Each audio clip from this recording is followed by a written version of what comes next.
Okay, so we are in chapter 21, the book of Revelation, and this is that verse that I just read you that I had copied on paper. This is verse 10 about that holy city. Now, this is towards the end of Revelation, and this is the vision that's been given of this holy city that is coming down from heaven, that is to come upon the earth.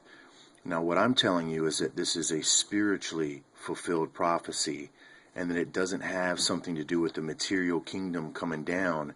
It has everything to do with a spiritual kingdom coming down.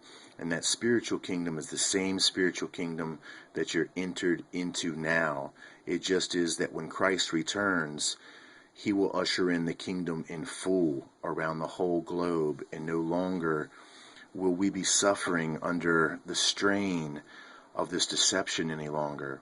So when he returns, it is the spiritual kingdom that returns with him. So the prophecy fulfills spiritually, absolutely, without a doubt. But what I tell you is that they try to mask the spiritual fulfillment physically. Now, just like I told you, that this should not read great city as we've got here. It should read holy city, okay? That's exactly what we're talking about. Now, there is somebody that is the great, okay? And you see this with throughout Scripture concerning the original great red dragon, right? That was cast out of heaven, remember? There's the beginning of the great dragon. And then we have that great star that was beheld falling from heaven, right? Like lightning, and then Lucifer.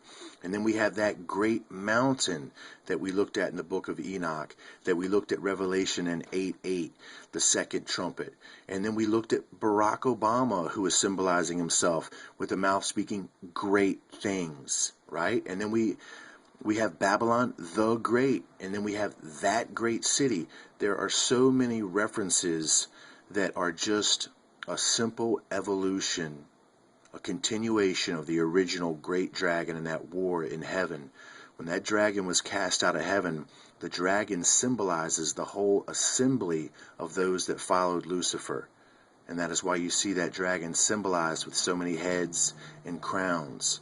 It is other high beings, light beings, angels and others that have fallen with him, and they make up a spiritual government, but it's a fallen spiritual government.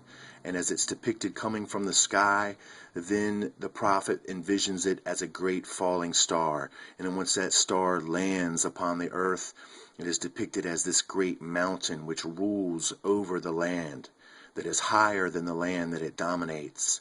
And then, of course, we move through time, and then we get the evolution, the fractivation, the fractal of information, the same information repeated over and over again, just on higher forms, stretching itself further out into the future, into our time. Now we have Barack Obama speaking great things, speaking for the very same great dragon, the very same great star, the very same great mountain, which evolves into Babylon the Great, that great city. Now, I want you to understand here, what do you think all of these hip-hop artists and all of these actors and these scientists and these military officers that are doing all this stuff, and they know that they're fulfilling all this, and they know the plan that they have to come against us and destroy us, what do you think that they're thinking? I'll tell you what they're thinking. They're thinking that they're being promised kingdoms, and these are the kingdoms that they're being shown that they're going to be promised. They're being promised the very same kingdoms that was promised by Jesus, by Satan, when he offered him the kingdoms of the world. Christ rejected those kingdoms. Unfortunately, these hip-hop artists, these elite moguls, these politicians and others have accepted this offer of kingdoms from Lucifer, and they believe in that 1,000-year reign is where they're going to get it. That's why they are so happy, my friends. Why do you think they're so happy? It's exactly this reason right here. But we know the spiritual fulfillment. I'll be back.